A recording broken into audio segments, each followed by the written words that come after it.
probably 5 years, I've been able to look back over my whole career and figure out why I did what I did and why I was looking for certain things. And I think so much of it comes back to my sexuality. You know, I think we get such a concentrated dose of other humans in our industry, and it's a fast-track way to develop yourself.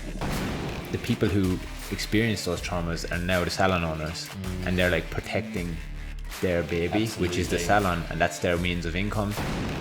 A lot of apprentices or just younger students in general, I've been forced into like a particular box, you know. It's like, okay, if you're going to work for us, you have to do this, as opposed to, let me ask you, what makes you you? I said my best foot, I like to lead with the way that I think, and the rest comes with it.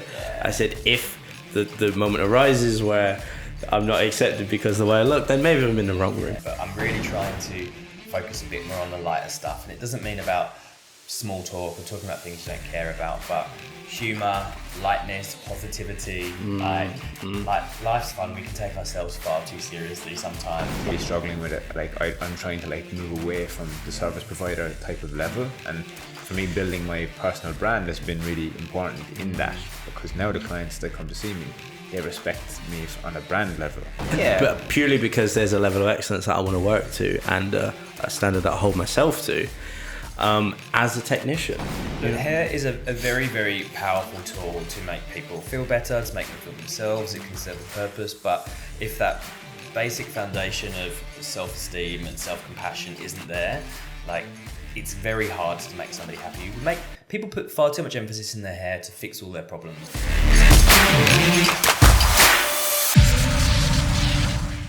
Okay, so episode 10 of the Network podcast. We are privileged to be back doing another podcast, but this time with a difference. Our first ever guest. Welcome, Jack Morton, to the Network podcast. Thank you so much for having me. It's a pleasure to have you. I like your setup. I feel like I'm being what's the word when you go to the police station and you get like told off? Not like I've ever been in a police station. But So tell me about that, Jack. We'll cover that. We'll start there. What's it like? This is the interrogation room here. But yeah, look, it's a really great moment for us in terms of our podcasting and our experience. I think, you know, we've always wanted to get guests on. But we started off doing, I guess, nearly 10 episodes by ourselves just to kind of get the flow for it. So then when we bring somebody in, we're ready. So thanks for joining us. Lubricated up nicely, ready for me. Ready for it. Yeah. Ready for it. So if you're in Australia, and I guess, you know, many people around the world will know much about Jack Morton. They'll know who you are, kind of what you do. And, you know, some people will know why you do it. Some people won't. So do you want to give yourself a brief introduction? Yeah, cool. Thanks for having me. No, I've been following you guys very closely over your recent careers, and I think it's amazing what you're doing. I love this podcast. I love everything you're doing for the industry. So thank you very much. It's an honour to be here. I guess I have been in the industry now for 22 years, originally from the UK, just outside London. I've been with Toni&Guy as a colourist for that entire time. Transferred over here about 17 years ago. I've been backwards and forwards a little bit. But yeah, I guess I've got my finger in a few pies. I guess my career kind of evolved about 15 years ago, doing a bit more education, but kind of just here and there really. A lot of it with Wella. Toni&Guy have worked exclusively with Wella in Australia for over 15 years now. So kind of Wella used me as one of their kind of ambassadors, and so I've been educating on behalf of Toni&Guy and Wella kind of here and there with various little projects. I'm also fortunate enough to be part of the FAME team, which is, for those of you that don't know, an industry mentorship program that through an audition process we choose 4 under 35-year-old up-and-coming hairdressers. I suppose I don't quite like this word, but it's almost like a bit of an elitist thing, you know, like you're almost ready to be a big platform artist, and we kind of give you the opportunity to be on a platform for 12 months, introduce you to a lot of other hairdressers around the country and the world, do a series of photo shoots and shows, and kind of help polish you off. So my role is one of the coordinators and creative directors for that. The FAME team's been huge in my own like personal development. And then I guess over the last few years, I've been kind of working on a project, self-development, personal development, emotional well-being type of program for hairdressers. And I guess that's called Project You. That's very much my passion project. And that's kind of been organically rolling out in lots of different forms over the last couple of years, both online and in person. And so they're my things. In the salon with Toni&Guy, teaching on behalf of Toni&Guy and Wella, and then this bit of personal development, really. Yeah, love it. Love it. We're kind of like that too. We have our fingers in a lot of different pies. So I can definitely relate there. But, listening back to your story, and when I've heard it before, you've kind of taken more of an alternative route, I would say, than in most. Like, you haven't been afraid to question, like, the status quo. Like, like we were saying off camera before, it's like, if you don't want to do something, it's like, nah, why do I do it that way? Or why should I do it that way? I'm not going to do it. But obviously, maybe take us back and to when you first started out in the industry and how you kind of forged the path that you're on now.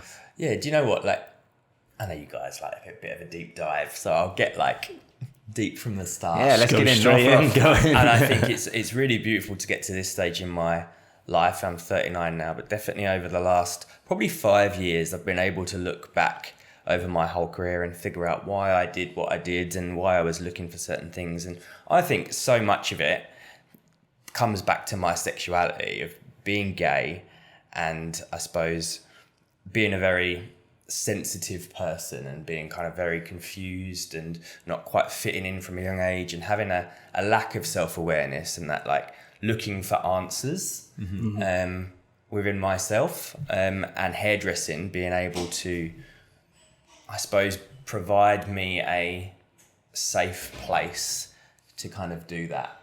I think reflecting on my own life, my sexuality, and being within the hairdressing space has kind of helped shaped my career. Like, to go right back to the beginning of how I got into hairdressing, I think I was quite an alternative young art and design student. I was the story goes, and if you've ever heard me talk before, you know this, like, I had a place at uni doing art and design. I always just like shape, texture, colour, whether it was sculpture, painting, sewing. I've just always liked creating, and I think a phrase I like is like, to create is to liberate. Like, that I've always wanted to like produce things. And so I was always into art and design, and I had a place at uni, and I wasn't aware of my sexuality, but to everybody else, it was screaming out of me. And I would wear my jeans inside out. I had a big bleach stripe in my hair, wore black and white contact lenses, had a few facial piercings. I was like expressing myself. Very much denied like who I was. And it was suggested to me that hairdressing would be like a good space. I think it was my auntie that said like, I think you'd like hairdressing. Like, go and ask like if they need any help, like sweeping floors. So I just thought I'd do it as a part-time job, because I had this place at uni. And once I kind of went into that space, again, Toni&Guy was phenomenal of nurturing you and letting you be who you are, and providing you with a great education, plus the opportunity to create every day on this head of hair. That you start to just get in touch with who you are a little bit more. Absolutely. And I think even having the consistent conversations with clients, I think, that's one thing I really valued when I first came into the industry too, was the connection with the client. But also how they kind of made you mirror yourself too. Like, you can kind of relate to them through a certain kind of in a different type of way, isn't it? Absolutely. Like, it's such a gift. Like, I know people talk a lot about how hairdressers or clients open up to the hairdressers and tell them everything, but for me it works in reverse as well. You've got these very smart, brilliant women intrigued about you and asking you questions, and it's what a privilege to be able to have 10 plus conversations a day. It's great, and I think it comes back to like, it's almost that finding your herd kind of thing, isn't it? Product of your environment.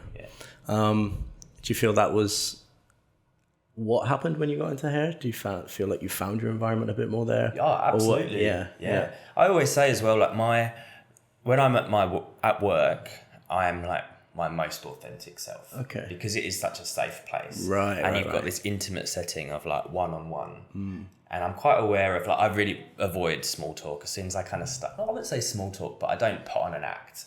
I'm not going to pretend for people and say things I don't really mean, because I have got a strong reaction. I'm glad I'm not the only one. But I think that also goes back to like being gay, knowing how it feels to like deny who you are and like how uncomfortable it is. And as soon as you kind of go, oh yeah, I am gay, that like, oh wow, it feels so much better to just speak truth. What was that denial at the start? Was it just environmental? Yeah, very much. Just I think it's a UK thing and Irish thing. Yeah, I feel. And like, even like, this is the funny thing, right? Like, since coming to Australia, I've obviously been open to like lots more cultures, as well as different people from like sexuality wise, everything. And I feel like I've got a lot of gay friends who I'm really close with, like our videographer Sean, like we're very close with him, and like I would have had very little experience of that growing up, but there was a couple of people in my school who were gay, like, and it was very obvious, and at the time they didn't say it. And one of my best friends growing up was gay, and I kind of knew it for a while, and I always kind of gravitated towards them from a friendship standpoint, you know, because I knew that they were kind of maybe feeling something, or they were feeling more isolated or alone. So you know, while everyone else might fucking pick on them and this and that, I would always be like just on a level with them, you know, just from a place of trying to understand. And I guess that's probably why you're dressed in a certain way, and you know, that was that expression coming out of you, because you know, it's the like what I got from that is like the creativity side of things, like, you know, you're Jack Morton creative on your Instagram, but it's like you're also, that could be Jack Morton expressionist, you know? You're just expressing what you have inside on the outside.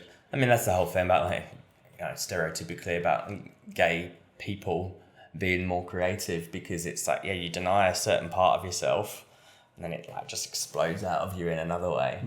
It's interesting interesting how that works, isn't it? There's that saying, isn't it? The neurotic and the artist are the same person, but the artist just has a way to get it out. You know, it's like all that. It's all just pent up, and then it just flows out, and that's really interesting. It'd be interesting to see if there are any studies if gay people are generally more creative. You know, like because of the environmental kind of pressure and like the hiding it from the years, is it just comes out of them in, they've got to get it out in some way, whether that's performing, singing, artwork, hair, you know. I wonder will that change too, you know? It's becoming obviously a lot more accepted in society these days versus 20 years ago when you started doing hair, you know, like. I think as well, like the other kind of gift that kind of comes with that is forcing you to be self-aware and to reflect on yourself, which I think some people don't, maybe heterosexual people don't have that opportunity to do until later in life, when they're like, hang on a minute, I'm not quite happy in this situation. I don't really want to be in this relationship or in this job, because they haven't done that work on themselves. Whereas I had that, I was forced into it. Introspect, you know? You know, that's kind of what we get with our clients too. Say like when you're discovering things about yourselves, you know, a lot of the time like healing comes from like sharing your story with people. And like when you connect with a random person that doesn't have any agenda for or against you, like in the chair, you can kind of like, it's amazing some of the stuff I tell random clients that I have no idea about, because they're just a neutral opinion. Absolutely. You know? And I guess that's the first step on the trauma scale, isn't it? The first step's talking about it, you know? I think there's 4 steps in it, and number 1 is talking about it. Which is very interesting. But the space in the salon, like just to go back to what you said about talking with the clients, like I would, even though I'm moving into education and all this other type of work, like I will always do some form of salon work, meeting people. We say that as well, I think it's important to have that human connection, you know, and that's something that I put a lot of value on, especially within the space that we work in, predominantly males. I think we need a lot of like meaningful human connection. Absolutely. For sure. And I put like, even my price point, I put a lot of value in my price point because of the kind of space I can hold for people and the conversations that I can have with them. You know, I know they're probably not going to get it elsewhere. It might be the small talk or, you know, whatever, you know, and then I just don't think most blokes don't need more of that. You know, they get enough of that, you know. That's an interesting thing because I feel like a lot of the time now with education too, when it comes to pricing, we say, I would feel like I would be doing somebody an injustice, by like charging them less than what I feel like the education is worth, because you want them to see the value in it, essentially. And there's more to like coming to get a haircut than just, you know, the actual product of the haircut. You know, you can still leave feeling shit even if it's a great haircut. Yeah. And I guess that's where it brings us nicely on to even Project You, you know, it's almost like we're skipping a few levels there. Yeah. But that's kind of why I guess you started that project. Yeah, and do you know what, like at the very beginning, I suppose the ignition point of me wanting to put a program together for hairdressers was very much reflecting on, you know, we have a global crisis in hairdressing where we have a recruitment problem, where there's, for some reason, hairdressing is not seen as an attractive industry for people as much as it once was. And I've been in the industry and the same company for 20 plus years now, and I'm very, very happy, and I have very, very enjoyable days, very, very content in my space, and it's reflecting on, all right, well, what makes me really happy within work, and why have I got such a high retention rate? That was like the key. Like, why do my clients come to me? Because again, like, hands down, I'm not the best technical colorist. I get bleed marks, root glow. You know, like I'm not like, it's hands down. I might have some good ideas. I would say I'm a creative hairdresser, but I'm not the best technical colorist. But I do believe it's that emotional connection that I have with them, 100%. And that's why my clients come back to me. So then I go, okay, well, how do I do that? How did I get to a stage of having empathy and holding space for people and being authentic? And it's like, well, let's put some exercises together. Let's do some workshops. Let's like put some pen to paper. Like let's like write down your ideas. It's coming back to that expression as well. You know, like trying to, and we touched a little bit on this off camera, was about if you see a problem and finding the solution to the problem, because we see that as well with the barbering industry is just as affected, if not even more affected, in terms of recruitment and staff and this and that, and there's clearly something there there's a void that's being ignored. What do you think happened? What do you think happened with the hair industry? Why is there a recruitment problem? Do you think it's post-pandemic, or is it been going on for a while? Before that, I think the apprenticeship model is probably outdated. I think this whole almost model as well of, I'm an icon, I'm the best hairdresser, you follow me and copy me for years and you do all the crap jobs for a while. I think people have felt that because of the amount of education and things that are available online very easily, and how easily you can build your own brand. I can just learn a few things on YouTube very quickly.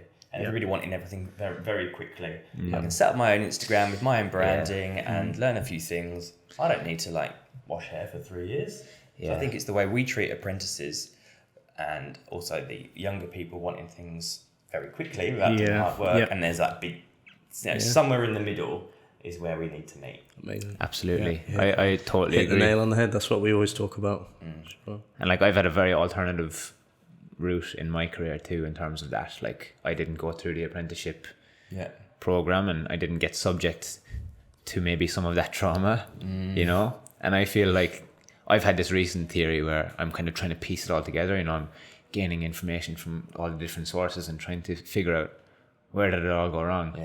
And like, the way I look at it, like, is a lot of the time in them systems, you know, people have to clean the toilets and they have to scrub the floors and they have to do this, but they might be the most talented hairdresser or creative in the world.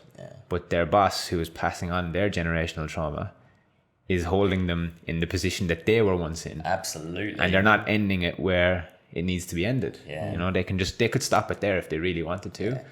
But it's the awareness. They don't have the awareness around that. And maybe that's what Project You will bring, you know? Well, and I called it Project You, which I know it sounds a bit like egotistical or narcissistic to be about, this is about you, when we're trying to move away from that. But the problem I've seen is that a lot of apprentices, or just younger students in general, I've been forced into like a particular box, you know? It's like, okay, if you're going to work for us, you have to do this, as opposed to, let me ask you, what makes you you? What makes you unique? Because that's what people are doing online on their social medias. Like, they're posting things that they love, they're putting their name and their branding, and then they're going to work for somebody that's like, you have to copy me. It's like, no, allow some space to be like, from day one, I want you to do a mood board about things that you love, things that make you great. What makes you good about yourself? What do you want to work on? And even just allowing that space for people to explore who they are should actually keep them within something. I think there's that fear of, if I build you up and build your confidence, you're just going to leave very quickly. But if you provide them with the tools and the space to do that, I believe there will be loyalty. That's why money can never really like fill that void. You know? Yeah.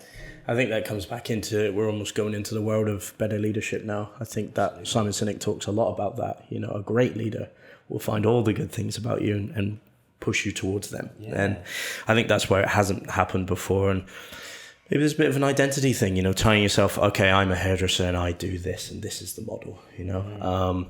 But yeah, I think that's going to be the approach moving forward, is definitely looking at, you know, what do you bring to the table and how can we nurture you? Because the way that I explain it is like, I think we need to look at us as humans first.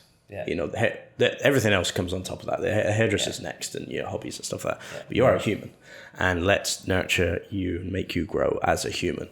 And maybe that's the big shift throughout the world and society and humans in general. We've just tied our identities to things and been like, okay, this is what I do. This is how I am. And it makes a lot of people miserable. I mean, the proof's in the pudding, you know. And I guess that's why we're here today, talking about all this stuff.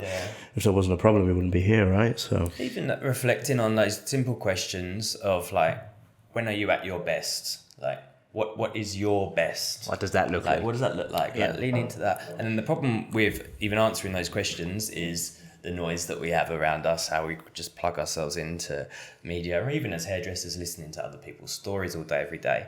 And this is where, again, we were talking off camera earlier about removing all of that noise and stimulation for lockdowns. And I know, I'd say the majority of hairdressers I've spoken to have had a brilliant time during lockdown because it's that space to... It's the autonomous kind of feeling of being in control. I think if you're in control of your own life, like we spoke about this as well off camera, and it's like... I think having that choice to be able to do what you want, and also like working back from what does your ideal week look like. And now look, that can be realistic and unrealistic. You know, a lot of people will say, oh, you know, I'd be, you know, I can say it now. One of the boys during the week, I asked the boys like that we work with, because he probably won't listen to this anyway. So I asked him what would his ideal week look like, and he said, oh, I'd be down at the south of France, like sanding a boat and drinking wine and smoking cigars. And it's like, well, that's not realistic either. Like, what would you do when you wake up? That's what I'm wondering. Like, how would you spend your time? You know, like you were saying, you'd like to go on bike rides and just discover and explore. And it's that autonomy and the kind of freedom that you have within that. I think that's what we're coming back to. And one thing that you said a minute ago about like calling it Project You and how it seems like it could be perceived in a certain way.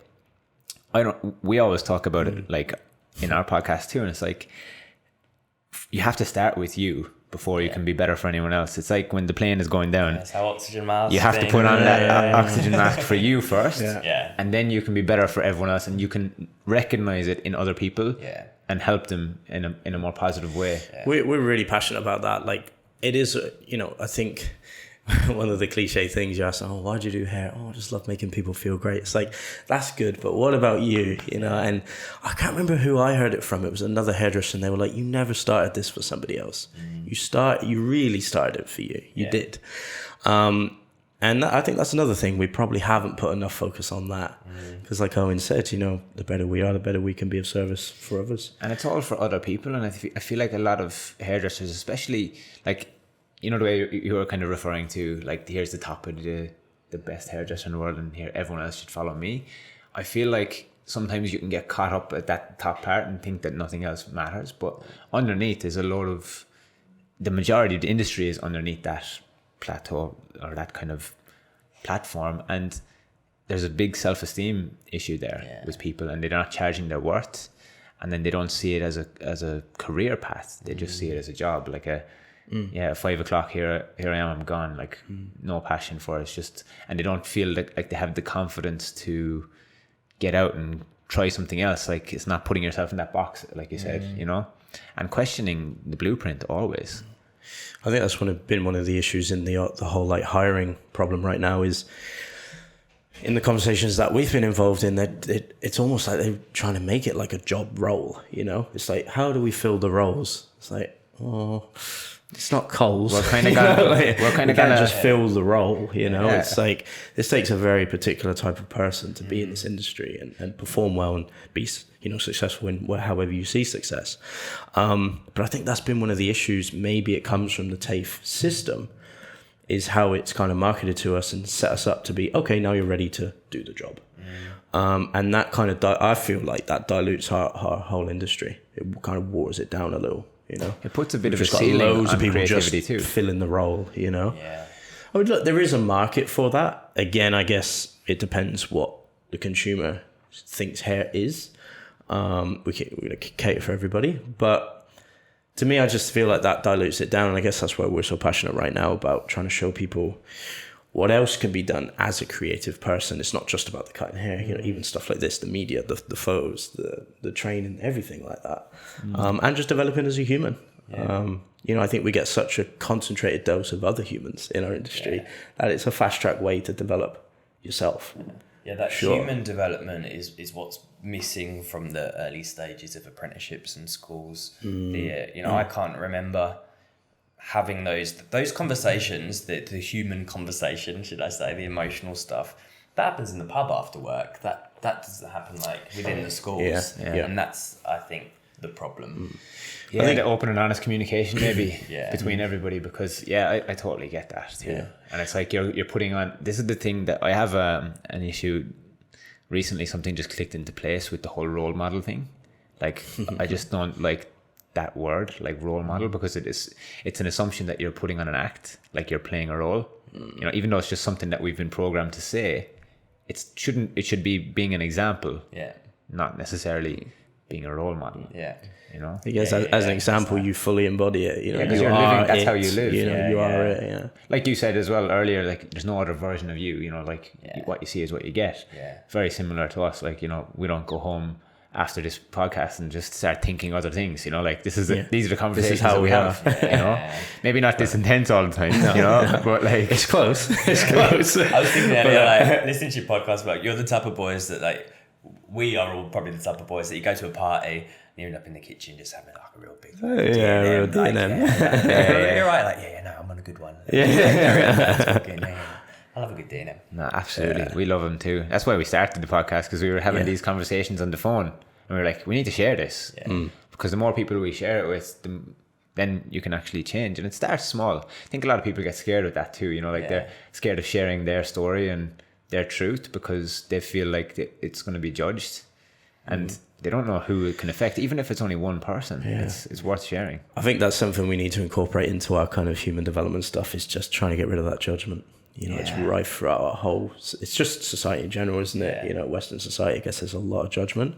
I think you realise as well, I think once you kind of start doing that, like I think once you start to kind of speak your truth or the things that you might perceive as being judged, and you realise that, oh, actually, there isn't that judgment. People are too concerned with like their own themselves to judge anybody else. And once you start speaking it, it's like, oh yeah, this is actually kind of a lot easier than I thought. Absolutely. I think like nobody actually cares. Like when you really think about it, nobody cares like about anything. And so I was saying in an argument as well, as long as you kind of admit the things that are maybe a bit more unsavory about you, or maybe like the mistakes that you've made, the other person tends to back off. Arguments happen when it's like people are in denial. It's like, you're such a hypocrite. If somebody turns around and go, yeah, do you know what? Actually, I am a bit of a hypocrite. The other person hasn't really got anywhere to go with that. And you it's channeling the ego. We've both experienced that. Owen and I, in recent months, both experienced it. And,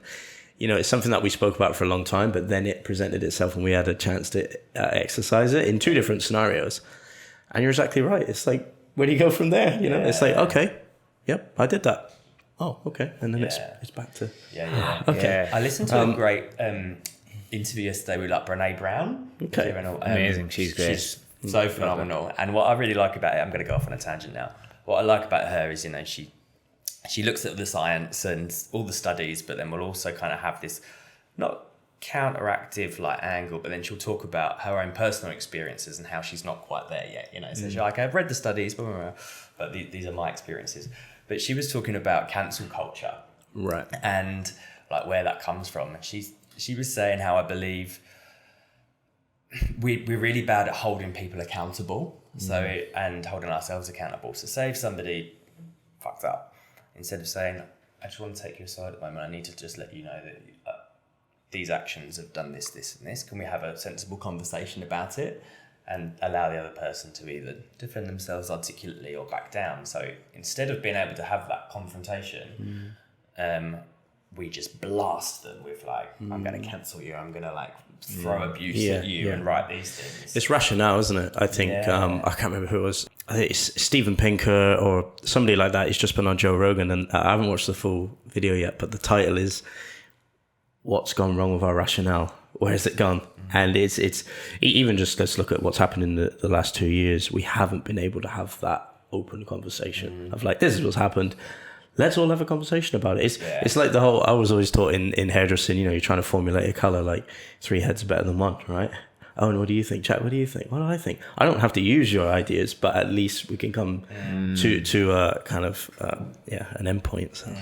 But I think that's right. I think we've lost a bit of rationale. We've lost a bit of accountability on both sides. Yeah.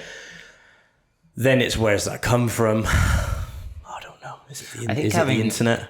Internet. Anonymity. Like computer games. Yeah. And I think, you know, bringing it back to our industry and like where the current kind of problems and issues are, because that's what we can kind of, you know, control in our lives is like we all have a platform and we can speak about these things in our industry. And I think, you know, a lot of them kind of built up things and the traumas and stuff within people in hair come from the environment that they've been in throughout their careers.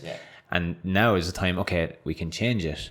But the people who experience those traumas are now the salon owners, and they're like protecting their baby, which is the salon, and that's their means of income. But the way I've been kind of explaining it recently is like, after COVID came along and we all had this awakening, it's almost like the great resignation's happening within the hair industry. And people have, I guess, seen what is possible for themselves. They started doing hair at home, enjoy their life, they're in control. And it's like, what now? And it's like with the salon owners, the way I've explained it to, and I haven't really had the heart to say it to some of them, but it's almost like just putting your money in a bad coin on crypto. You know, it's like it could just go down like that, and like it's just like that's just the world we're in. That's business, though. You know, you do any business course, read any business book, and that's it. It's about picking the right thing, and things move. You know, who can move with the tide? Look, we've been very fortunate that the business model that we've been running has worked probably for the last 100 years. Everything changes. Everything's going to move on. And to evolve with it, and not to act out of fear. Adapt. Let the river flow. Let the river flow. Like just go with it, you know, and figure out a new way. And that's like the innovation side of things, where you have to start thinking about like what's here, what's there, and how do we close the gap, essentially. Well, it's like the whole, is it the critical thinking, you know, topic that we always talk about, you know, are the solutions we have to the problems today still the solutions to the problem tomorrow? And right now, a lot of them, the answer is no. And then what does that mean moving forward? And what I see coming, to me, isn't strange. I think history always repeats itself. You know, I feel like the time of the freelancer and the personal brand is coming back, but let's go back 100 years ago. That was probably the same thing. Everybody was probably very entrepreneurial. You know, they were trading, you know, trade for trade. You know, oh, Jack, have you got that? I'll give you some of this for that. You know, and like, you know, maybe we get back to a bit of a barter society or whatever. It's not foreign to us, I think. In the short term it is, but in the long term, these things just keep going back around in the cycle. And I think it takes long enough for us to forget a certain thing, and then we come back and we go, oh, maybe we'll try this again now. And it's very like time specific as well. Like we talk about, the internet's changed a lot of things, but it takes just a little drop in the ocean like that to be like, okay, maybe we need to do things like this now. And I think there's a lot of things happen on the human scale, the you know, the internet scale, and the business scale. I think the whole thing is changing now. You just look at it as exciting. Like, I guess I'm someone that gets bored quite quickly. When there's like a shift, like if I start to notice myself feeling a bit uncomfortable, or there's a bit of unhappiness, or business is going down, it's like, cool, great. This is a great opportunity to reinvent, a new opportunity. I'm going to be stimulated by change. Where can I see? Beautiful. I remember when at the start of COVID, when they announced this lockdown, and I was admittedly, on the very last day when we knew we were going into lockdown that night, it was a bit overwhelming because you were like, oh my God, what's the world going to look like in future? But I was so stimulated. I was like, this is going to be great. Like, there's going to be innovation. This is new thinking. This is like grassroots stuff again. Like, Where do you think that comes from? Because I've got a bit of that. I was talking to Owen about it. I think we did a couple of podcasts ago. Even in the crappiest situations, like I said, some bad shit happened throughout lockdown, but somehow I still found the positive and like the upward. But that shit happened out of lockdown too. It just happens all the time anyway. But it's just, you know. But like I try to trace it back, and I feel like we've got a similarity here. In your younger years, it's almost like when you're saying you were denying who you were, there was almost like this resilience you had to have all the time. I'm sure there's been like low moments, same for me, but like the way that I tend to look at it with me is my dad is a very much a get on with it kind of guy. You know, I'll just get on with it, you know. But a lot of people that I say that to now are like, oh, you can't say that to people now. It's like, well, it worked for me. And I go, well, how did it work for me? And I think it's the way that it's packaged. Yeah. My dad would be like, he wouldn't be like, oh, get on with it in a negative connotation. He would tie a positive connotation to it. Yeah. And I think that's how it works for me. Lockdown comes along and I'm like, shit. You know, give me 4 hours and I'm like, let's get going, you know, like, and I don't know. And for a long time, I didn't know, I wasn't even conscious of it. It just happened. And I see that in you as well. It's like, there's almost this like thing, and it can happen all of a sudden, you know, within an hour, I'll be like, let's go. I think that comes back to like, it comes back to environment too though. And like, it's what we're listening to around us at that particular moment. Like when lockdown gets announced, everyone's panicking, right? Because they don't have that maybe creative mind, or they can't think outside that framework, those constraints. So it's like, for me, it's like, you got to be careful about who you listen to. It's like almost as soon as lockdown gets announced, put your earmuffs on, like your invisible ones, and just don't listen to anything or anyone else's input. Like, it's been the best thing that's ever happened to me in my life, almost, you know. It's transformed my life and put me on a different path completely of self-discovery, discovering, like, I'm doing a lot of soul work, like deep stuff. Like, I feel like crying almost every day, like multiple times, you know, just listening to podcasts and stuff. Like, I'm digging deeper into that hole every day. I had the gratitude moment on the way here. Like, I met, since last night, I haven't really had time to like kind of let everything sink in. I met Owen this morning, and like, I was going to listen to a podcast on the way here. We used to do that sometimes. I was like, I'm going to get in the mood. I'm like, you know what? I'm going to put some music on. Put the music on, and I'm driving, the sun's shining. I've got this big grin on my face, and I'm like, oh, this is hitting me right in the feels, you know? Just that overwhelming, like, this is fucking great, you know?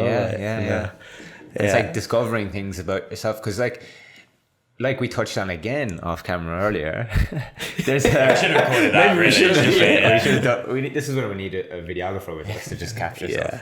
But there's a difference between, you know, like this whole statement of let's get back to normal. Let's get back to normal. And it's like, is that normal? It's like there's a difference between normal and natural. Normal is still a creation. So like you create a normal, and the normal during lockdown seems more normal to me than standing behind the chair for 12 hours type of thing. You know? And I think it's like one of my clients, she's brilliant. She's so smart, sociologist. Like, she would challenge everything. Like, if somebody says, let's get back to normal, she's like, okay, word that another way. Like, what's your normal? What do you mean by that? Use a different word. And it's like, oh, actually, well, maybe I mean like a place of security, or a place of like routine, or a place of like, you know, it's like a blanket. Let's break that down a little bit more, you know? But even the pressure of doing things in a normal way, you know, we just listened to a podcast, I think it was yesterday or the day before, you know, trying to just, what even is normal? You know, let's even look back to like personality traits, you know. There's a story about this guy, he was talking about, you know, his mum and dad, I think they broke up when he was really young, you know, and then he was stuck in a trauma pattern of like, because he didn't think that was normal. And the guy was like, but what is normal? You know, and they don't know. And it's like, I think if you approach everything like that, it's very freeing, you know, because that's, I think, again, where this lockdown was so powerful for me. I came into this kind of idea of it, and, you know, I was reading a lot of like Stoic philosophy at the time and stuff like that. So it makes you just kind of let that stuff go. And I was trying to pump that message on my Instagram story. It's like, look, don't waste this moment, because this is meant to happen right now, and try and use it and take a lot from it. Because what is normal at the end of the day? Maybe this is just meant to happen, you know? if it wasn't normal, how is it supposed to be, and why is it supposed to be that way? And I look at that even in our industry, you know, and then human life in general. There's probably 1,000 ways we could have done this. This is just one way we chose to do it, you know, and that's why I'm so confident that we're going to get the changes that we need, because everything we've done, we've chose to do it this way, and we could choose to do it a different way. You know, we just need that openness to remove the judgment, and things. It's almost like the domino effect. Then we're like, ding, ding, ding, ding, focusing on the human things first again. It's like focusing on the people powerful. of the industry rather than the industry itself. Like when I think of the industry, I just think of big, like, what are them factories that are just blowing steam out? Like, you know, it's just a big machine churning over a load of money for certain people, but it's the people putting the coal into the machine is what we need to worry about. You know? And more so further than the skill level. So like when people reach out to me now and say, I need staff. It's like, why do you need staff? There's multiple answers to that why. Multiple answers. It's like a multiple answer question, but it's very loaded. And it's like when they give me the answer, it's like I know exactly if I really want to like help or if I don't want to help. But either way, I need to help somehow. If it's just a mindset shift, I think that's important, you know? It's like, maybe, what are you trying to create a legacy here? You're just trying to grab money until next week, because we're in such a brick and mortar industry.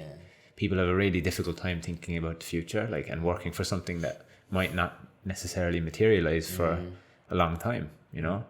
That's hard to get out of that in our industry though, because we're paid incrementally by time, aren't we? You know, especially if you look at the kind of barbershop setup. Every 45 minutes, you get X amount of dollars, X amount of dollars, X amount of dollars. It's just almost like you can see the whole week, boom, boom, boom, laid out. So to get out of that, I mean, we've had these situations a little bit lately, different comments on like what we're doing and stuff. Like, we're almost like in the model that we have now, it's like work now and get paid in 3 months' time. It's hard to shift that mentality from where we're so locked into this incremental payment thing. You know, but anyway, let's we'll take it on a different direction now. We'll ask you a question about something else that's, I guess, even maybe to give us some more about Project U, you know, like getting back to that, because we kind of spun off a little bit there. Look, that's been a really interesting journey for me.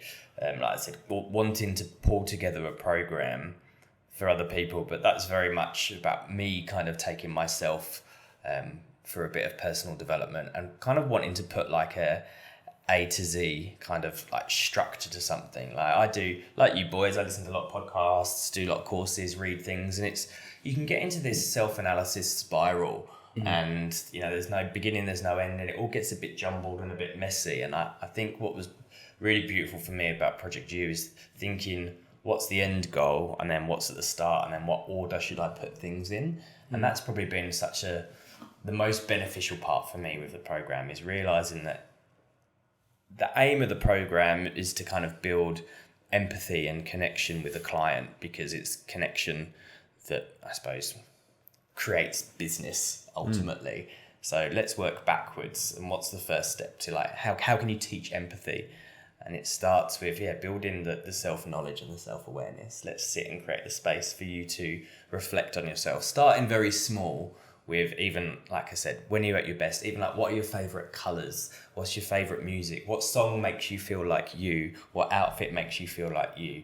When you ask people those questions, it shifts their mindset and puts them into a particular state, and it's like, right, that state, that's what we want to focus on. And then you start doing the deeper work. That kind of opens the door, like them kind of, they're like the light questions to just open the door. Let's get a little bit further now. Like, let's sit with that feeling and actually it always starts with being in the body. I think you have to have self-awareness on an emotional level. You have to be aware of your body, and this is where, you know, diet, exercise, sleep is so important. Like, to be able to feel and connect with all of your different muscles is a first step. Once you can feel yourself physically, then you can feel yourself on an emotional level. So at the start, I think that's the foundations, the self-awareness, the self-knowledge, because then from there you can start to build the self-confidence and the self-esteem. And then I do believe once you've got self-esteem and self-confidence in place, you can be authentic, you can be honest, and it's not about being perfect or being positive all of the time, but it's about being honest. And once all of those things are in place, I believe then the empathy can happen, because you can't have empathy and connect with other people if you don't recognize yourself in them. 100%. I just think that first step's the hardest step. Absolutely. Trying to become self-aware can take people a lifetime. And I don't know what clicks it into some people get it real quick, some people get it real early, some people just never get it. I would love to see if there was a formula for that would be cool, but I guess that's the magic bullet there, isn't it? Like those like dumbing down those questions, like again, the levels of kind of depth to this education that I've done, I've gotten way too overwhelmed. Like I got to a stage pulling together that program, I think I was the closest I've ever been to having like a panic attack. Like I'm not an overly anxious person, but I'm a deep thinker. But the analysis paralysis around that, like why am I like that? Why am I? And it was exhausting and confusing. And I was like, I don't know why I've even started this project, because I'm even more confused than I was at the start. But to go back to those very simple questions of being aware of things that the physical things around you that affect your feelings, like how do you want to feel? Look at your environment, the space, the shape, the colours, the music. It's like the sensory stuff. You know, it's it's kind of cool. Like listening to you in that as well. It's like that. It's all that's adding to your journey too. You know, like that frustration and confusion and like it's like it's all those light bulb moments for you going off as well. You know, I think and that's a growth moment when you're going through that. Tough time trying to figure something out. It kind of brings you back to like growing up, right? And it's a bit like frustration, but like on the other side of that pain is growth. And then you're like, now, like what you said earlier, but again off camera, you were saying once you've changed your mindset, to the point where you can't look at things any differently now. You can't go back, make permanent changes. But that kind of relates back to what I noticed earlier as well, is like there's a consistent theme there. You somehow get yourself out of it in all that frustration, and that could have spun someone off and they'd be like, stuff it, chuck it out. But I love that. I'm the same. I'll get, but somehow here it is. You've got Gen U and somehow you pulled yourself out of it and you did it. You know, because that could destroy some people, absolutely destroy some people. And I just can't help but think that comes from your fundamentals from probably before we even know, you know, or very environmental through up to a certain point. There's definitely a lot of my dad in that. That's great. That's great. Genetics. But I think my hairdressing has been like a beautiful environment and a very, very safe place. Like I have so much gratitude and thanks for the other hairdressers I've worked with. And my clients, like I really thank my clients a lot for kind of keeping me in that space, in that mindset. I think I undervalue my clients. I'm going to be honest. I think what I've come to realize lately is, like I said it like earlier, it's a fast track. You would just get such a concentrated dose of people, you know. I think that's accelerated the way that I think and kind of exacerbated it in a way, which is, I think I've undervalued that. Do you have like, what percentage of time would you spend talking about them versus talking about yourself versus talking about ideas and other people? Right now, it's pretty good. I've gotten it to a pretty good point, but I'll reverse back about 5 or 6 years. I did have a bit of a crisis where I thought, shit, I've gotten good at being everything for this person. I've replicated everything they've ever told me. I've given the exact haircut they've ever wanted. And I've talked to them about all the things that they want to talk about, you know, and the scale was tipped, but I've done a good job of pulling it back. Still got a lot to learn. Like I'm not the most, like gentle person sometimes, you know, it comes across a little harsh, but it's coming back. It's definitely coming back. And I would love to, that's where I'd love to maybe go do some more genuine stuff with you, is like, I've been told that before, that I need more empathy. But then my question is, how do I learn it? You can tell me all you want, but if you don't give me actionable steps, I'm sorry, but it's not going to work. And like, that comes back to, again, like your upbringing, like the empathy. It's hard to be empathetic when you're in an environment where it's like, just get over it. I think something that I think a fine line that we need to kind of differentiate is like, is it empathy or compassion? I think empathy, I feel it so bad on the inside. Like if you're having a shit time, I feel it so bad. And I think my frustration comes sometimes from like not being able to help. Is voicing it. Or if you're not getting it, you know, I'm like, oh, it doesn't have to be this way for you, you know. but maybe it's the compassion in actually being able to voice it. I think that's where I go wrong, and that's where my upbringing maybe comes into play, because the empathy is definitely there. I definitely feel it a lot, and it's crippling sometimes. But then there's that like, I'm kind of stuck on the compassion part. I'm like, analysis paralysis. How do I do it? You know, it's analysis paralysis. Yeah, maybe there's a ego protection there of just being like, no, don't say that. They're not gonna like that, you know, or whatever, you know. But then that comes back to the people pleaser, and then it's like, okay, why is that happening? Is it like, oh, don't say that, that might hurt their feelings, then you're going to feel bad. And then it's that to and fro of like people pleaser. Again, that stuck with me from being so young. And that comes back to where your value structure is built and all that kind of stuff. But I think that's my roadblock, is the compassion for sure. Like the empathy's definitely there. It's just how then do I bring that to the surface as a neutral kind of source? Yeah, I think I suppose when I started all of this like Project U thing and getting really self-aware and reflective and looking at like my friendship group, like I've got a lot of very opinionated, very vocal people around me, and sometimes in a group of people I can get a little bit stunned, and I can like sit back and just listen and be afraid to kind of speak my opinion and my mind, and just get very like, oh, I don't really know what I think, like I understand you, but I understand you as well. It's almost this like overly understanding person that I'm like, I don't really know what my opinion is with this. And just thinking in the salon, I think I've now like turned that around, thinking, God, that's such a beautiful thing though, to be able to sit and listen to 10 people a day and just to extend understanding to them, as opposed to forming an opinion or having judgment or even feeling the need to actually say anything, as opposed to just being like, I'm going to try to understand you, why you are that way, where that's come from, and to just kind of respond with that must have been hard for you. Like you almost switch your own stuff off, you know, just and sometimes not trying to give advice. It's just you know, and I think that's probably where I get stuck. I've probably never been told that it's okay to be that way. You know, it's like again, maybe there's judgment tied in it. You know, for me to say to someone, that must be hard for you. You know, to me, I'm like, I would never say that to someone. You know, but like, maybe I just need to know that it's okay. Or you just keep asking the questions: why do you think you are that way, or what happened then? And just ask more questions. But that's what makes great educators, is great listeners. Yeah. If you're not listening for what you need to hear to solve the problem, then you can't solve the problem. Yeah. You need to listen first. And if you can solve the problem, then that's when you should maybe offer your advice. But if you can't, then that must be hard for you, you know?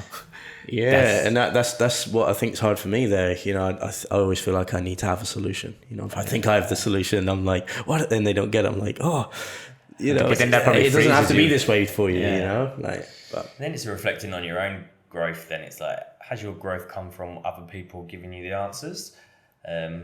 Or is it when they've asked you the question, you figured it out yourself? I'd say a lot of both. Yeah, a lot of both. I think sometimes people give me the advice and then I can work out the answers, and vice versa. You know, sometimes I come up with my own answers. I'm like, oh, that was cool. You know, there's a bit of philosophy right there, you know. I think for me, thinking about when other people give me answers, I find, say I've got my friend Charlene Fernandez, who's amazing, very deep, very emotional, very insightful. I'll be kind of like trying to explain myself, or I'll have these certain emotions, and she'll say something like, are you feeling like this and this, or do you think it's because of this? And I'm like, yes, you've like just hit the nail on the head.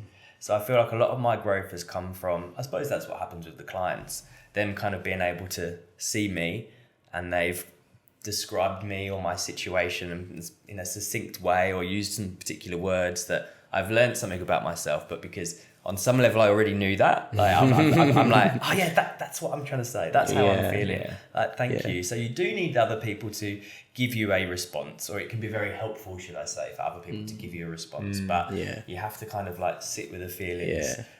I feel like I value like my time with my clients purely on the human connection side of things, because I feel like our industry and the way that the world is moving is one of the only industries that really holds on to that human connection. Because so lucky. Because like otherwise it's like, how do we even engage? Like I get really triggered when I feel like people aren't listening to me.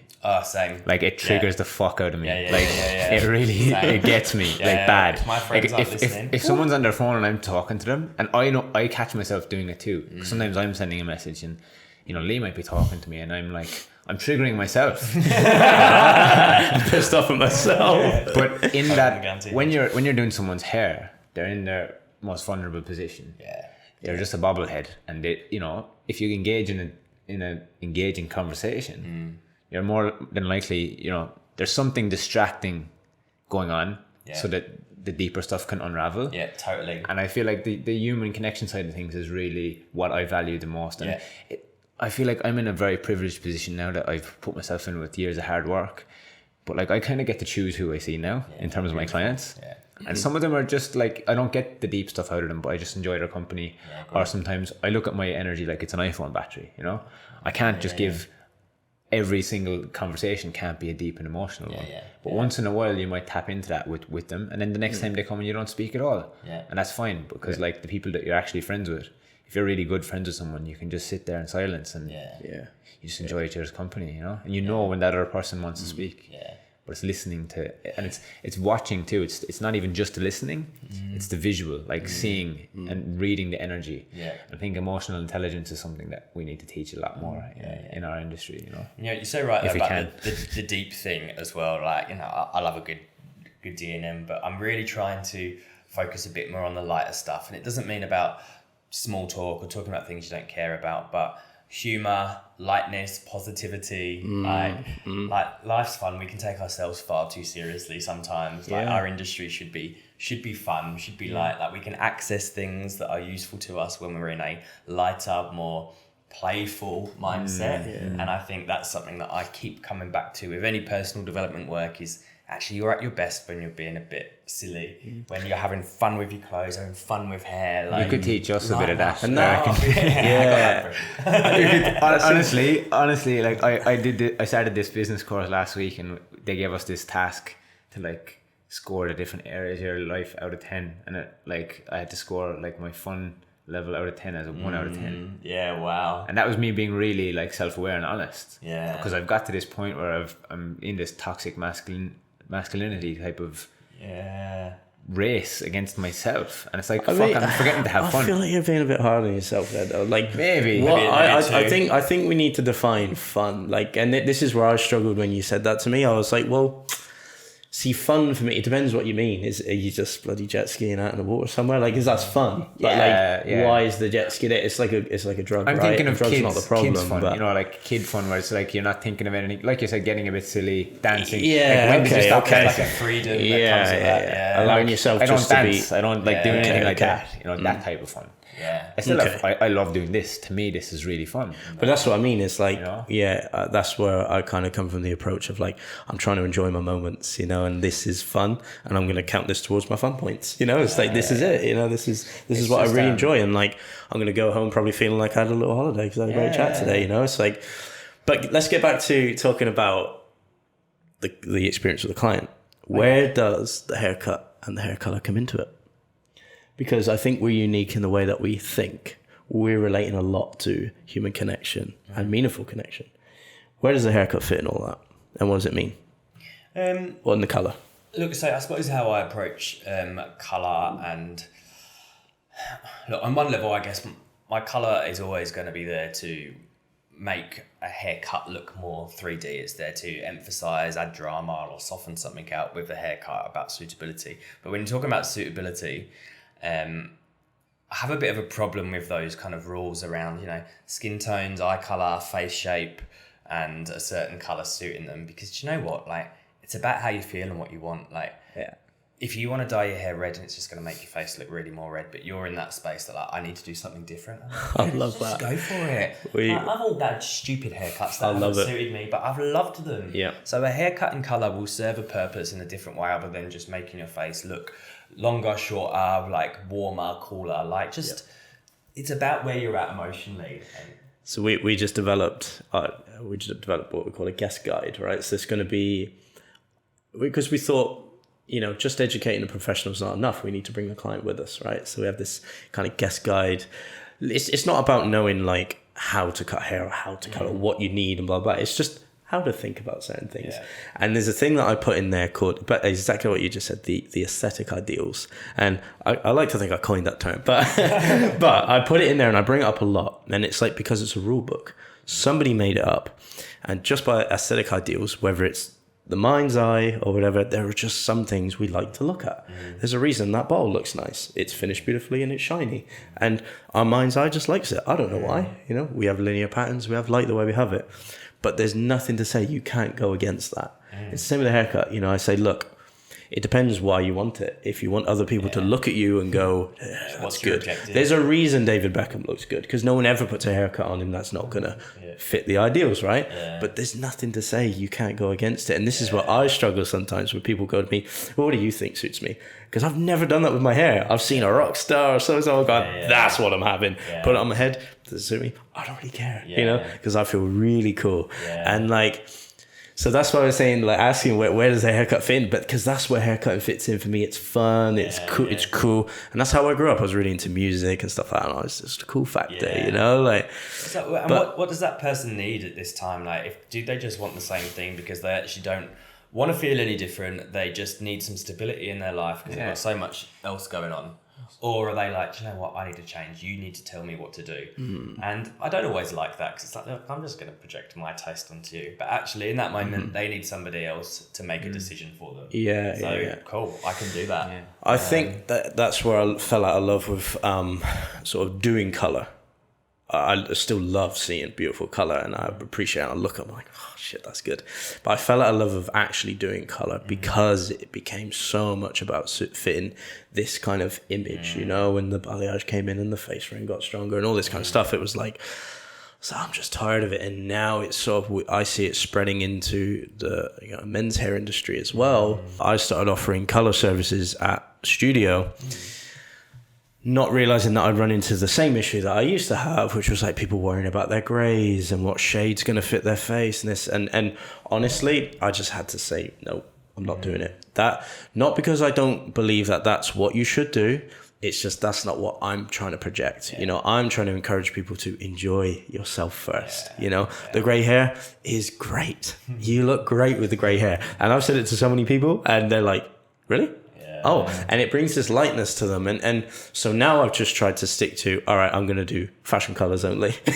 You want bright pink because you like bright pink? Cool, I'm going to do it. You want bright green because you like it? And that's kind of where I'm breaking it down. Maybe that's not the best kind of outlook for our industry, but that's just where I'm at right now, just to bring some fun back to it. You know? And there'll be other people out there that will offer that person the thing that you don't want to do. Exactly, you know? exactly. I don't have to be able to provide everybody with everything. Exactly. And that's the beauty of the world that we're in. I think the beauty of the world that we're in allows us to do that. You know, like I said, the era of the specialist, you know, you remember when we first started doing hair, you know, even you before me, it's like at the time you kind of had to do a little bit of everything, especially where I worked, you know.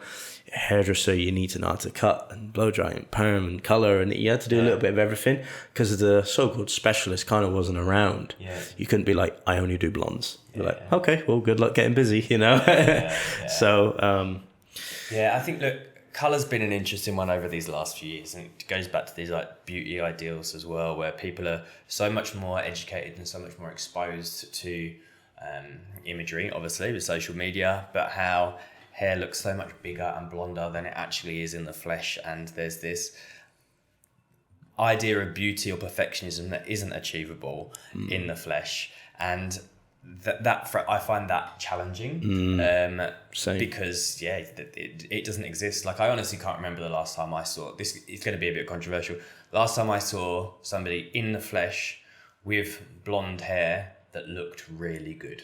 You know, like, and real. Yeah, 100%. What it looks when is a face frame 2 inches thick, you know, from the sun is just not, and the rest of your hair's dark. Like, it's not, you know. Absolutely. But, you know, I think going back to like the deeper topic on that particular subject is like, even in the men's space now, it's like, you know, we see a lot of, I guess, men coming in with suffering from like real deep self-esteem issues when it comes to like their aesthetic appearance. And it's like, it's funny because for me now, like, my hair is going grey and it's falling out. I'm looking at it every day in the shower on my hands. And like, you know, somebody the other day asked me, how does that feel? And I'm like, I don't care. like whatever. If it goes bald, I'll shave my head, you know, like. But it was like me the other day. I had a client come in and I was telling him about a few different things, and going to some events that are coming up, and he goes, "How are you gonna do your hair?" And I was like, "Exactly like this." He's like, he went, "Well, you got to put your best foot forward," and I was like, "This is my best foot." But I'm at a point. I said, my best foot, I like to lead with the way that I think, and the rest comes with it. Yeah. I said, if the moment arises where I'm not accepted because of the way I look, then maybe I'm in the wrong room, and that's. But it's the message again. I'm trying to just embody the message that I want to bring, you know, and I think that's fine. I think it should be fine. Look, hair is a very, very powerful tool to make people feel better, to make them feel themselves. It can serve a purpose, but if that basic foundation of self-esteem and self-compassion isn't there, like, it's very hard to make somebody happy. You can make people put far too much emphasis in their hair to fix all their problems, and this is where the hairdressers are king. If you can get someone's hair right and they're putting all of their hopes and dreams on their hair looking perfect, and you get it perfect, you are king. But if they're like, my life's shit, if my hair's not right, then you're out. And half of the time, you know, those difficult clients, I'm like, I'm never going to make you happy because you're unhappy within yourself. The internal dialogue. Yeah. And then it's like, I feel like that ties in well with, you know, even with Project U, it's like trying to give the consumer or the client a little bit more of an education too, that the stylist can help with some of that deeper stuff. Because they'll say, "Oh, well, who the fuck are you? You're just my hairdresser. Just do my hair and shut up." You know, like if they could as a complete service provider, just transactional. And that's where I've been really struggling with it. Like I'm trying to like move away from the service provider type of level, and for me, building my personal brand has been really important in that, because now the clients that come to see me, they respect me on a brand level. You know, they're just kind of like getting their haircut from me.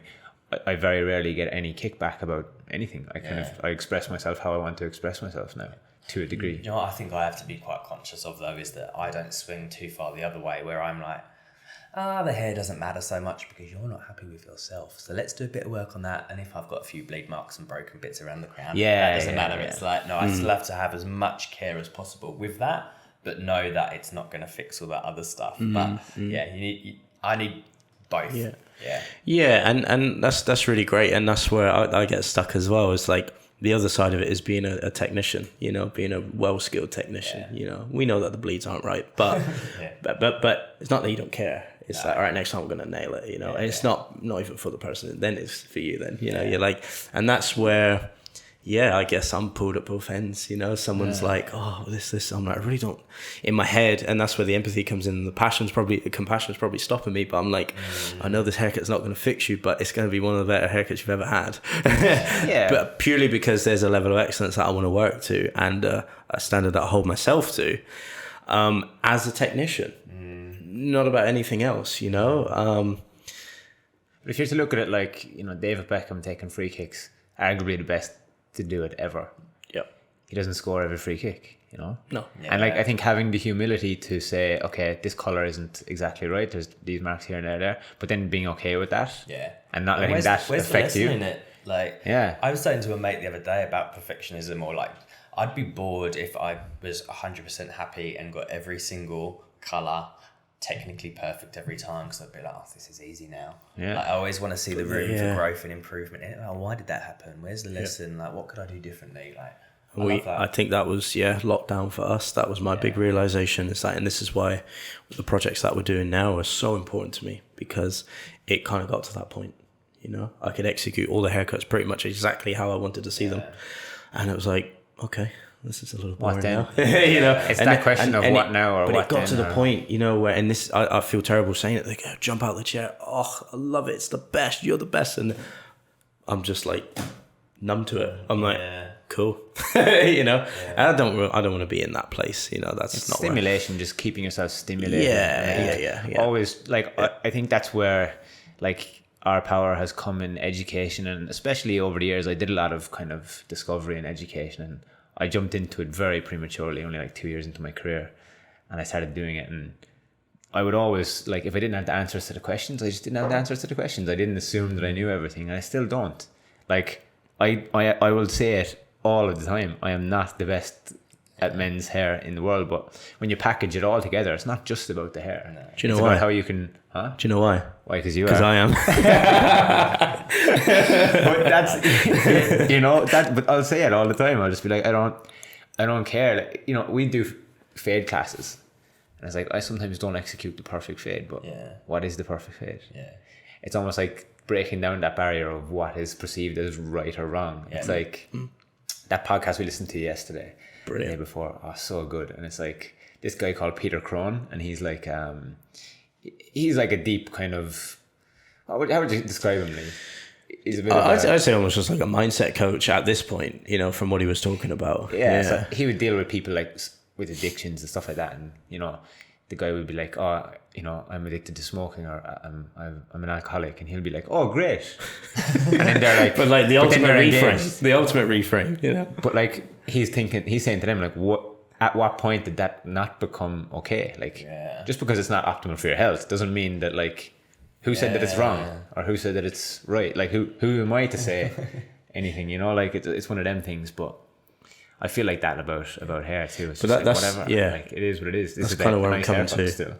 It's kind of where I'm coming to with hair is like, you know, I guess, you know, who says it's right or wrong? Who says you need to think about it any kind of way? You know. And that's funny because like this will lead us nicely into another topic, which would be cool to talk about briefly. The awards.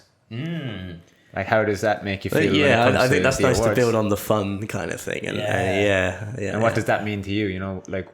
Why do you put so much value in the awards? Or so look, I've been entering the Australian Hair Fashion Awards for the last since 2014, and look, just to kind of talk about my journey, I guess that's been such an interesting venture, and again, there's been so much personal and professional growth that's come out of those experiences, and I was never really into doing photography. I think I like hair that moves, you know, like to kind of capture something in 2D, especially colour, where you take a picture and it just looks nothing like it looks like in the flesh. It was just so it's like taking a picture of a sunset. Oh, yeah. It's just underwhelming. Like, underwhelming completely. And I think my management could see that I was getting a bit twitchy or a bit bored, and they were like, okay, I think it would be good for you to enter the awards. And they kind of supported me. I was like, oh, yeah, okay, cool. I'll start to like pull together these ideas. And I think going back to that, you know, the self-awareness, like who am I, what colours, shapes do I like that, putting your taste and your technical expertise down on print and to capture that moment in time, like photographs are important just in general, whether it's you with a loved one, remember something, whether it's your work, like photographs are important. And it was so incredibly powerful to put down your work. Like I said, your taste level at the time, your like the things that you really connected to, and then also like the photos that you do that were like, oh yeah, I don't really like that. So, well, why don't you like it? Like, what is it about the shape? Is it the texture, the color? Or what is it?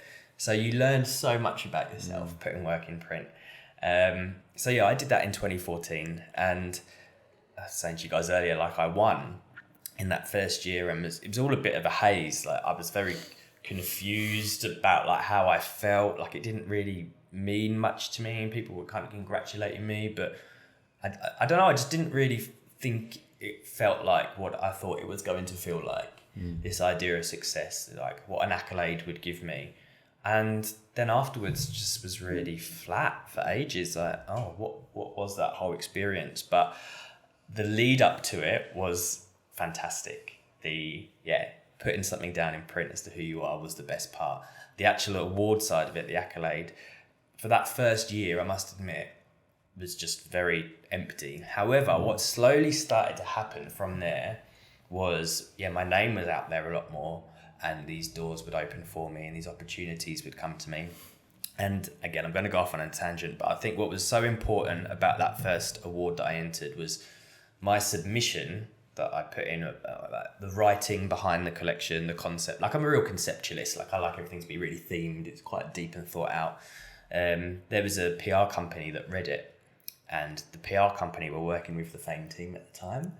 And this woman, Laurie Creasy, read it and said, like, people don't think like you, or like for you to like have such strong conceptualization and to be so aware of it and to be able to put it down in writing, like, you need to share that. So she then put me into the Fame team as a mentor. So that was when I was quite aware of those things that made me unique, I guess. So again, through the awards, putting your taste and skill level down, capturing the time, the conceptualizing, being seen for that, and somebody saying, you've got something that other people will benefit from, and putting me into the Fame team as a mentor was amazing. And then, I had various successes with photo shoots after that. Like the next couple of years, I think my ego kicked in because I was like, I think I'm going to win again this year. And I wasn't nominated. And then the following year, I was like, I'm going to win this year. And went like really hard out with my ideas. Like again, just very much in my head and not in my heart. And wasn't nominated again. And then I kind of started to go, all right, well, what is a winning collection? What's a nominated collection? Let me look at other people's work. Not necessarily like the style of what they're doing, but what is it that the magic behind that's getting attention? And can I incorporate that into my work, still be true to my aesthetic, do my best technical skill set, but also kind of trying to keep these people happy as well. So that was a really nice little challenge. Like play the game a little bit. And I was nominated. Yeah. And then I lost myself again and did another really bizarre collection, but had a lot of fun. Again, it was what I wanted to do at the time. And I guess I was really fortunate enough that last year I won, which was beautiful. But again, I think I hit that sweet spot of kind of playing the game a little bit, but keeping myself happy. And then I've done that, I think, again this year, but to like a much, much deeper level. Like, let's talk about your recent nominations. I could talk about this like body of work all day. And I think the ignition point for me was this idea that I think creativity doesn't have to punch you in the face, like especially colour. A lot of imagery has gone very hard out, lots of really synthetic work, lots of very bright, bold paneling and bright colours, and it's a lot to look at. And I think we all need a bit of space to breathe and calm down, and creativity can be soft and beautiful. So I started looking at like a nude colour palette, like looking at skin and skin tone, because I had so much more time this year. I spent so much time looking at bodies. I was looking at a lot of nude photography online, my own bodies in different light, like staring at my hand for hours, like what colours are in there. I would take photos of it, zoom into it on the computer, and kind of just trained my eye as to what colours I'm actually even looking at. So a lot of the hair colour is kind of derived from skin tone, and then it connecting with humans again, you don't have to be wearing clothes to look creative and express yourself. Like you can express yourself by holding your body in a particular way. And so just really connecting to the human and trying to get that message across. And then the other part of it, I guess, that makes this collection up is I wanted something that was really diverse. There's diversity in terms of skin tone, gender, sexuality, because I truly believe the aspect that I love and connect with in this industry is that, again, going back to this idea that hairdressing's always been a very safe space, and that, when there's such talk of divide in the world, whether it is about race, gender, opinions and choices around vaccines, like I've always found the salon a very understanding place. Like anybody of any hair texture, any colour, any sexuality is welcome in our chair, and we sit and we do your hair. And as a hairdresser, we always celebrated sexuality, and people in the margins, and I wanted that to kind of come across. And I think I was fortunate enough to have a very good team around me with the salon, and Andrew O'Toole shot it, and Carly O'Toole did the makeup, and they got what I wanted to do, just elevated it. It's everything I wanted to create. And it comes from such a deep emotional place that I'm already a winner. 100%. I think it comes back to like giving yourself, what I took from that beautiful story was like, it's giving yourself time to breathe and letting your mind have time to rest. Like if you were just caught up doing the normal things, running to work, running, you'll never have time to sit there and look at your hand for many hours because I can't fucking do this. But you can give yourself and your mind time to breathe. You know, you went on your bike rides and you discovered the city, and then when you do put your time into conceptualizing something, you come up with something that really represents you, I guess. You know? And to not like feel that when you enter these competitions that you have to shout to get attention. Like you can draw somebody in with something that's calm and intimate and peaceful and beautiful. Like, you know, it's all about people at a party. You know, you might notice the loud person with the big boobs and the big hair or the big muscles on display, but ultimately you're a bit more intrigued by the person that's sat in the kitchen in a hoodie that you have a deeper conversation with. And I think we can get into that headspace. We enter in these competitions where I have to do something bold, but nowadays I think it's actually quite bold to be a little bit like softer, you know, to not like understated, not not so loud with it, like more intriguing. It's like, intriguing is what I want. It's like that thing in the wild, like, you know, when you look back at like hunter-gatherer stages, you know, if something starts running at you, you run away, you know.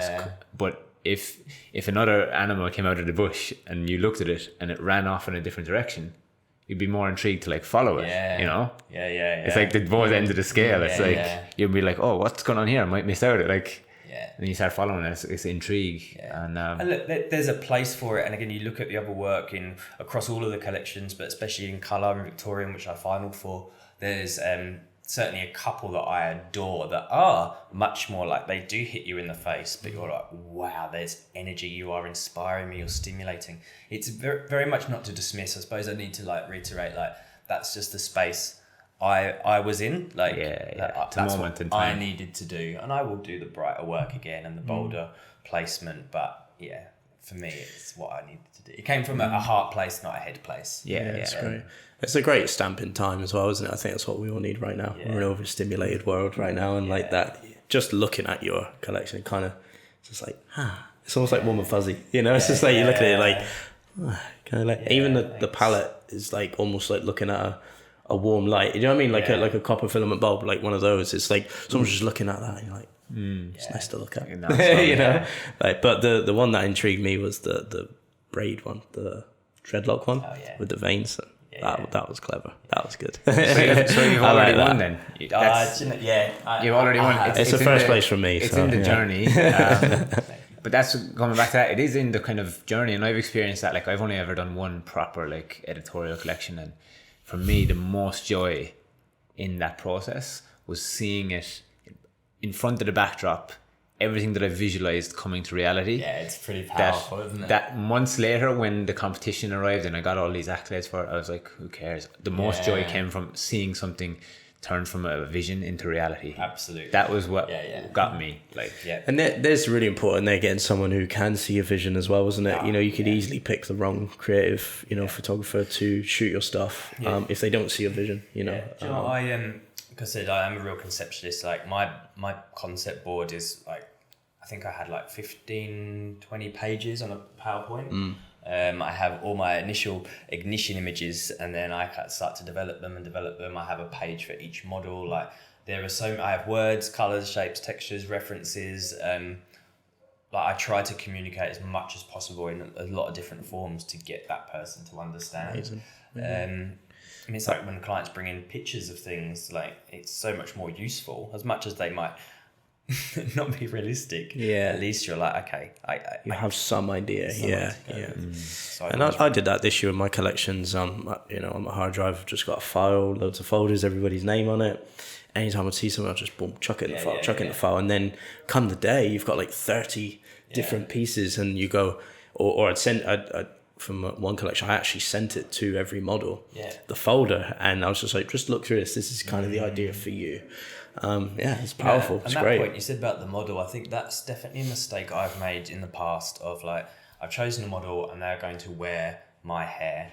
Whereas actually it's like, no, I need this model to be proud of the hair, to connect with the hair that they're wearing, to feel like themselves. And I think that comes across. I know like Charlene as well, when she did her shoot, recorded a video of her talking about the collection, what she wants, how she wants them to feel, what she wants them to embody.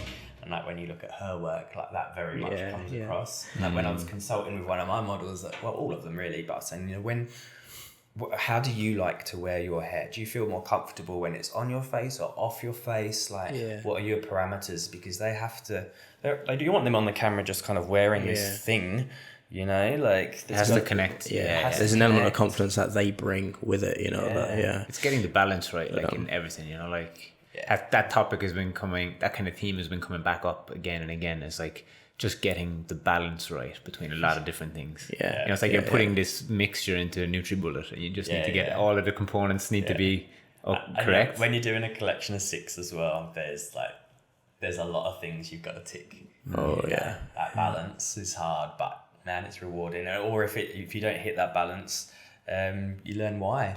You know.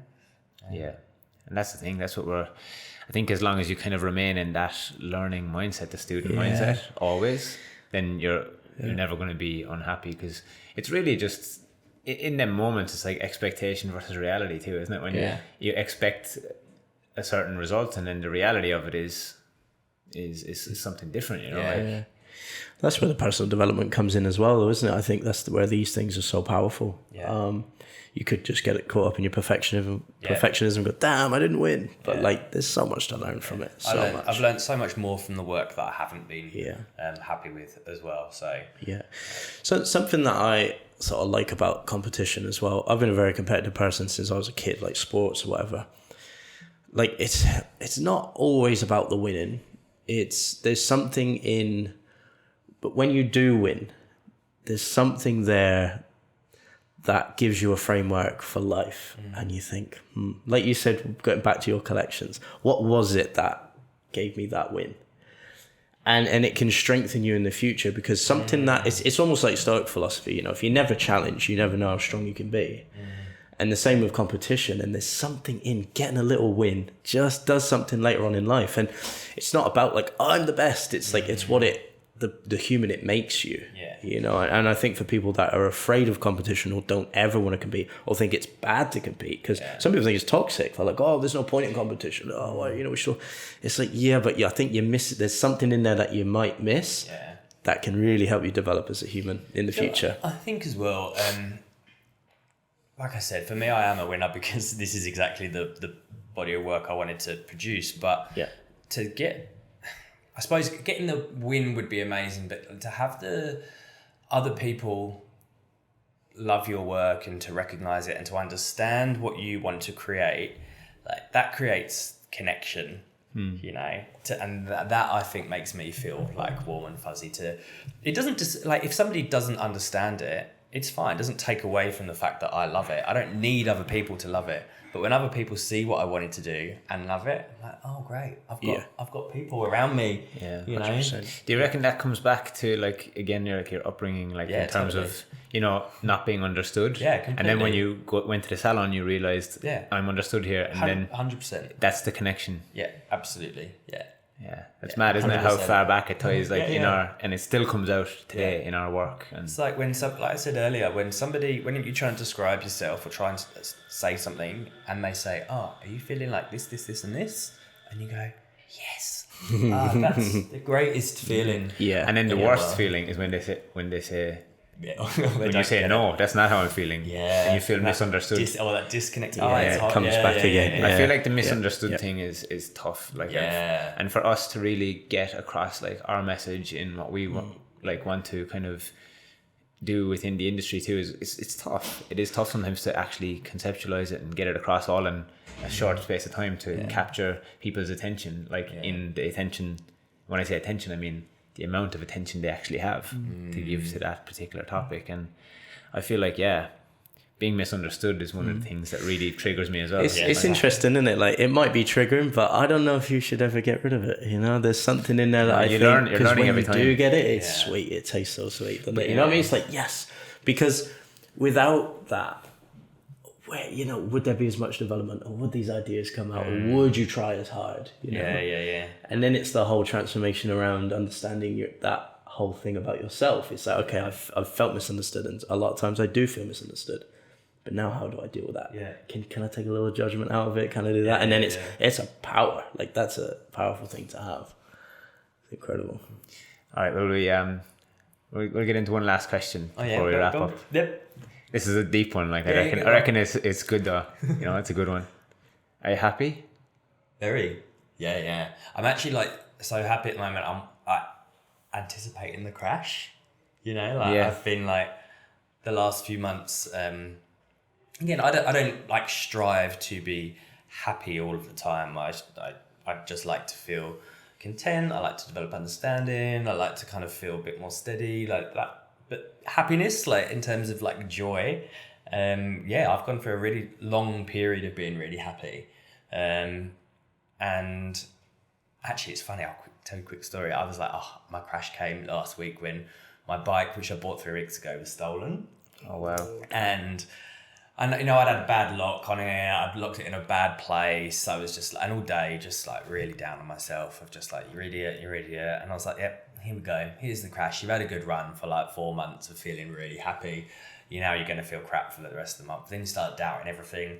Anyway, that night, like my housemate said, you should post about it on like the Good Karma network, like the local Good Karma network. Like sometimes bikes get found. I was like, no, they don't. Anyway, I posted it. And that night, somebody took a photo and sent it to me saying, is this your bike? It's locked up at the side of Edinburgh Gardens, like 10 minutes from where I live.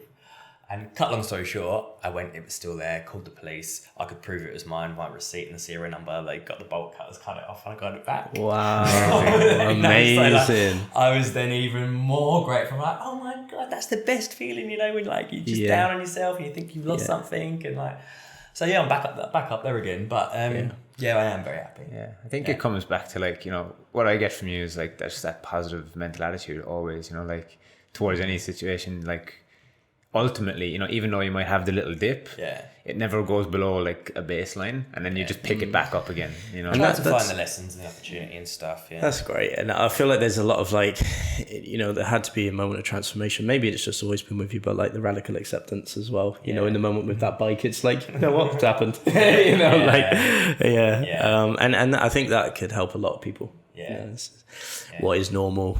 You know, what should have happened? Expectation versus reality, all that stuff.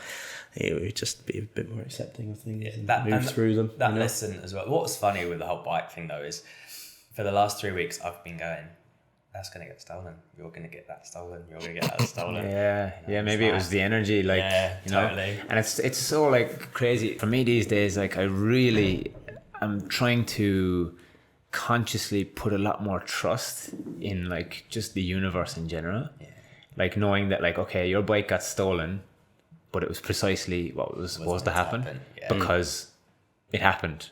There's no other explanation. It's just because it happened. And like these days when I'm running around the place and I'm late and I'm if I let that affect my happiness, it's like, all right, if it's like something happened last night or this morning with the keys for the shop, and it's like, well, yeah, it's fucking annoying, but like it happened. And maybe I've avoided something else that could have happened, you know, in terms of the butterfly effect. I think I said that to you a couple of weeks ago. You were annoyed about not being on time or something like that. You're like, oh, I'm going to be late. I'm like, it's all right. Like, it's okay. You know, where's that coming from? Why do you feel so bad? And like, you could have avoided something else. So. I tried to think of like my little go-to line as well is like how useful something is as well. Like any thought, like if I have a negative thought, or if I'm down or confused, I'm like, okay, well, how useful is this? Or something perceived as being bad as well. I go, okay, where's the opportunity? How can this be useful to me? And then that just instantly like switches my mindset back out of it. Yeah, there's a guy, Mo Gordat, talks about that. I think have you seen his work? Yeah, he says he's that. Great. Love his stuff. Thank you, ego. Have you got another thought for me? He'll almost try and train his brain to shift that one and bring a useful one in. You know, that's where self-awareness comes in and capturing it. Understanding what it is and why it comes up and where it comes from as well. Like, and I think, you know, tying it all in together. I think that's why I'm kind of on this deep soul work kind of journey. Like I was listening to that Stephen and Mel Robbins podcast on the way here, and I was almost crying, like just because I was relating so much to certain things that you don't even realize about, like growing up or your childhood, and then you start tying that into like just the everyday little things that seem like irrelevant on the surface. But it's just your whole how framework, you act, like how you've been influences everything. How you've been built, and I think for me anyway, that learning, that understanding, those like penny drop moments are like what what I strive to have, just like more and more of them. They make me feel good and connected to self and connected to people, like that understanding. I will continue to just keep searching for those experiences and moments, and for me that's what makes the world go round. Well, I think that's a beautiful way to wrap it up. Honestly, I think it's been an absolute pleasure to connect with you today. Yeah, same, boys. Thank you very much. It's an honour to be here. I think we've started off we were friendly as it was. I think this might start off a deeper friendship between us. Getting on that level. It's hard There's to more get to on this that conversation. 100%. Yeah, we might even have a part 2 at some point. Absolutely. We'll go for part 2, but. Thank you be so the much house for joining guest. us. Just be the regular guest. Jack's pop back. in. Jack's back. Yeah, he just turned up today. Just pop in next Yeah, he time, just popped in. Hi guys. But no, thanks so much, Jack. It's been a pleasure, and thanks for listening, everyone. Thank you very much. And we hope you enjoyed it. Cheers.